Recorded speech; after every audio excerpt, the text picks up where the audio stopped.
Assalamualaikum warahmatullahi wabarakatuh. Nama saya Ragili Astri Putri dari Universitas Esa Unggul, Fakultas Ekonomi dan Bisnis jurusan Manajemen. Di video ini, saya akan menjelaskan tentang sumber-sumber ide bisnis. Ide bisnis, ide usaha atau bisnis adalah respons seseorang, banyak orang, atau suatu organisasi untuk memecahkan masalah yang teridentifikasi atau untuk memenuhi kebutuhan di suatu lingkungan pasar masyarakat.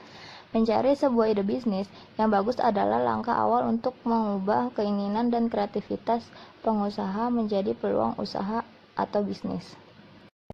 3 cara atau sumber ide bisnis. Yang pertama, hobi atau minat. Sumber ide bisnis berdasarkan hobi akan menjadikan seseorang bersemangat dalam melakukan bisnis. Bisnis yang didasarkan pada hobi akan menjadikan seseorang betah pada bisnis tersebut, yang menjadikan seseorang fokus pada bisnis yang dijalankan. Minat atau hobi cukup efektif untuk membangun keyakinan dan motivasi kuat untuk mandiri. Orang tidak merasa terbebani bila ia melakukan kegiatan yang ia sukai, terutama yang berkaitan dengan minat dan hobi.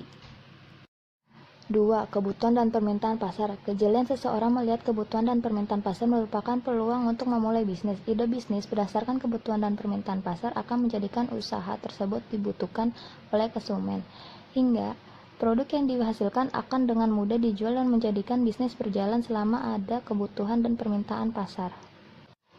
3. Kenali masalah di industri yang sudah ada. Bisnis atau penemuan seringkali dimulai dengan kekecewaan terhadap sistem yang sudah ada. Cara yang bagus untuk menciptakan rencana bisnis adalah dengan mencari masalah-masalah tersebut.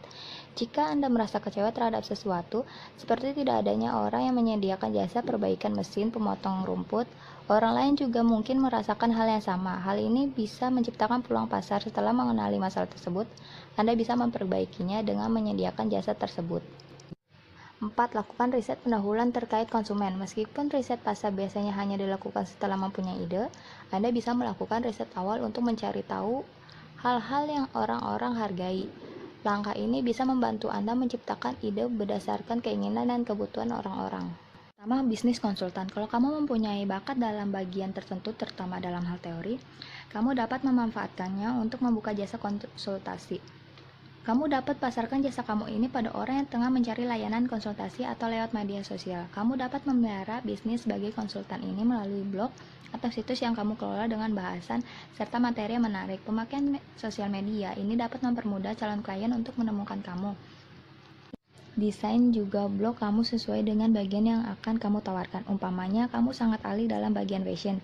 Jadi, dalam blog tunjukkan kekuatan kamu untuk menentukan busana, mix and match busana sampai pilih busana untuk kerja atau ke pesta serta yang lain. Kekuatan kamu tersebut jika dipertunjukkan dengan secara terus-menerus mampu menarik ketertarikan calon klien untuk bekerja sama, maka dengan begitu jasa layanan konsultasi kamu pun akan dikenal oleh banyak orang.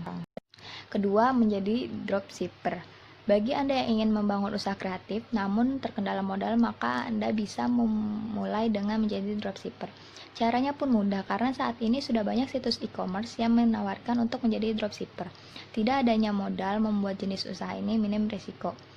Keuntungan yang dapat terbilang lumayan mengingat tidak adanya modal yang perlu dikeluarkan, hanya bermodalkan handphone dan internet pun Anda sudah bisa menjadi dropshipper. Ketiga, usaha bakery. Apabila passion Anda terletak pada bidang bakery, mengapa tidak membuka usaha bakery? Memang bakery merupakan bisnis yang diisi oleh cukup banyak pemain. Namun, banyak pula orang yang selalu mencari roti, kue, atau biskuit yang lebih enak. Apabila Anda mampu menyesuaikan diri dengan selera pasar, maka usaha bakery Anda pun akan mampu bertahan selama bertahun-tahun. Sekian video tentang sumber ide bisnis yang dapat saya jelaskan. Kurang lebihnya mohon maaf. Wassalamualaikum warahmatullahi wabarakatuh.